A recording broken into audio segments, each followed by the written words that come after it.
back, everybody. I've got some really fun leaf printing activities for our Make It with Sheri DIY craft episode this month. This month we're going to be gearing up for fall, and we've got a lot of leaf activities going on at the library, and so I've been playing with lots of different ways to actually kind of hold on to the beauty of a leaf throughout the fall, past the time that it gets kind of dry and flutters away. So I'm going to show you several different ways to imprint or print from a leaf. Some of these you've probably done before. Some are really new and unique to me, so I hope you really enjoy them. Thanks for crafting with me. So here are some of my leaf prints that I've been working on. I can't wait to show you how to do them and show you some of the things that I did. These three are all using watercolor and watercolor paper. You can find a big pack of watercolor paper for about $5. So this is an activity that you could keep doing as well. You can see where the leaf was left. This one is a little different. I promise you that was a Japanese maple leaf. I think they're really cool. And this was used with watercolor as well. Then I have all these prints that I either used marker, like this one. I actually colored on the back side of a leaf, laid it down. Some of them I used paint. Here I used the dot art paint, like this, which would be really easy for some littles if they wanted to do this, and less messy than just using a brush. And you know, watercolors can be purchased pretty inexpensively too. If you just have the Crayola or Prang watercolors that most kids are required to bring to school, you can do this activity. So watercolor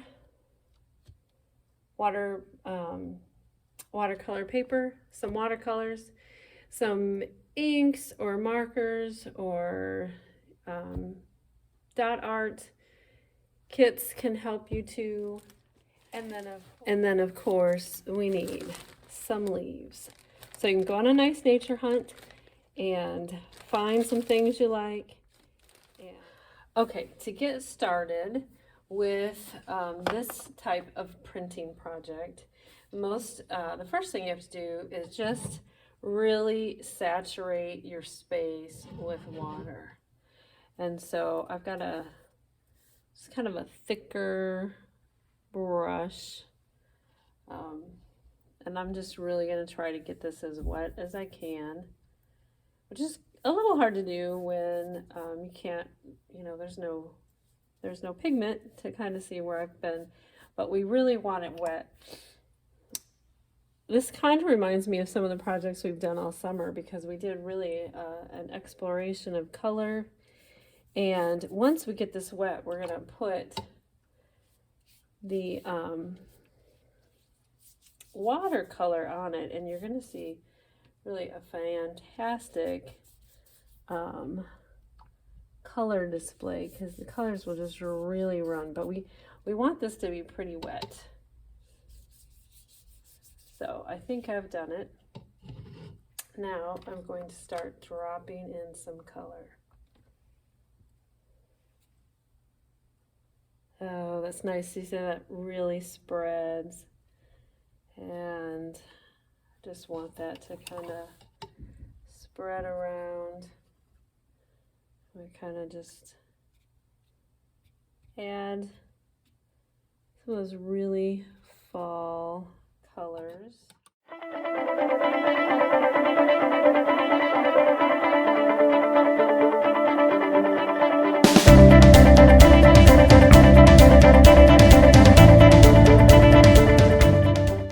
So once you really have that nice and soaked and the colors just kind of bleeding however you want, and there's no right way to do this, you just lay down your leaves. And this is my favorite. One of my favorite leaves of all time is this ginkgo. You're gonna press it in there, and then you're just gonna let it dry.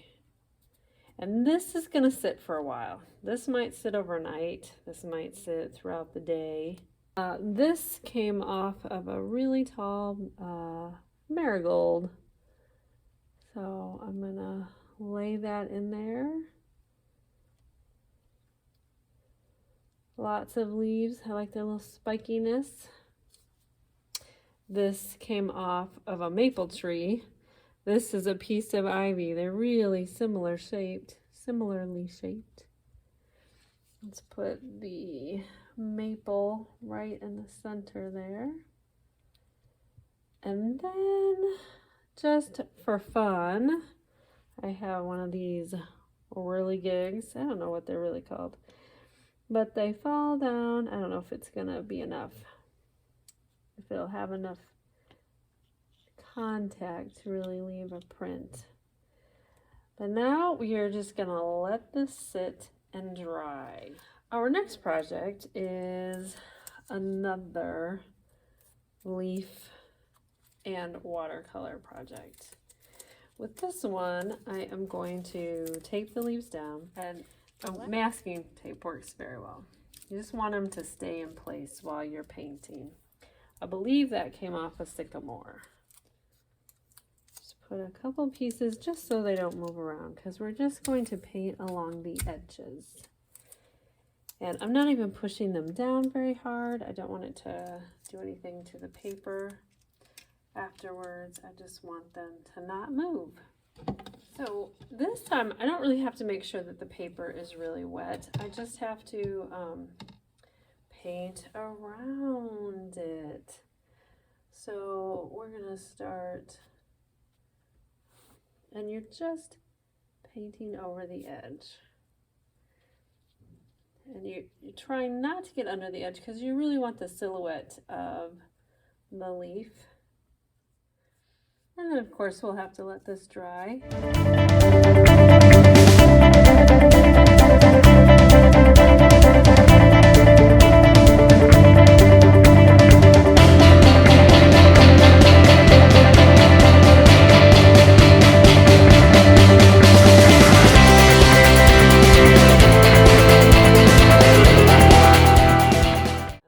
On Friday, I'm back to work on Monday, and as you can see on this one, the leaves have actually started to do their drying out, what they would normally do, and so they're actually coming off the page. And now I have that really nice outline. Let me get rid of this tape. I love it. I love the color change. There we go. There's still a whole lot of white on this page, probably more than I want. So I'm probably gonna lay something in the center and do some more painting, just so it's more about color. I love the ginkgo leaf. I love that ginkgo, and the colors around it are amazing. So we can add another layer, add some more color. We have some really beautiful things here. Here, let's see how just laying it in the water left a print. Nice. You can see it. Oh, that turned out really well. The maple, the little maple. Let's see how the ivy did. Not as impressive. And the marigold, that was nice. A little bit of the whirligig, a little bit, but you can see that marigold. So maybe those long and thin ones work really well. The one I did before, those really long and thin ones, can't remember what that came from.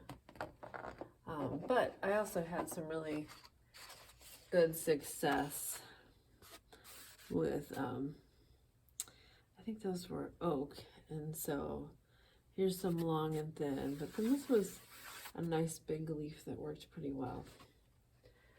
So the marigold worked well. We have a little bit of the ginkgo in there. You'd have to know what was there. You'd have to know that I put that little whirligig there. You can see the seeds, but it's still pretty. And it's fun. It was a fun project. Okay, so let's try doing some ink printing. And I have this nice maple leaf. I find that you need to work with your leaves pretty quickly, unless you can get them into like a Ziploc bag, seal them in. I'm going to use this paper as just in case I make, get some over residue. I won't get it on the paper that I'm trying to actually do a nice print on. And using an ink pad is really nice. It's hard to not get your fingers inky, so remember that, especially if you're working with kids. Have some wipes. If you got kids that just really don't like dirty hands, this might not be the way to do it for them or with them. And always look, because I can see, you know, this section right here doesn't really have any. I can feel like I really did a good job, but that doesn't mean I've really covered everything. And I have found that when I just press it down with my fingers, oh, that spot still needs it. When I actually go to pressing it on the paper, if I press just with my fingers, I usually miss spots. Don't get it all. So I'm gonna use I'm gonna put that right there. I'm gonna put this piece of wax paper down, kind of to hold it. And this is not really a brayer. It's an old kind of rolling pin-ish thing I had at home. Part of it broke. It's been with our Play-Doh box. I brought it in. Keeping that still is kind of tricky as you're rolling. But let's see how it turned out. So that's nice. Now I'm going to bring my ginkgo, because I think the ginkgo is so beautiful and unique. And there's a lot of grooves in there. So if I do this well, we might really see a lot of definition. Oh, now that looks nice and golden. Okay. So we're gonna lay it down. Again, put that wax paper down. I'm gonna hold it and just really, really press.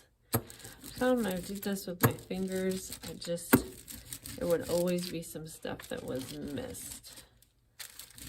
So let's see. Interesting. You get a nice print in the wax paper too. So let's see how it turned out. Oh, wow.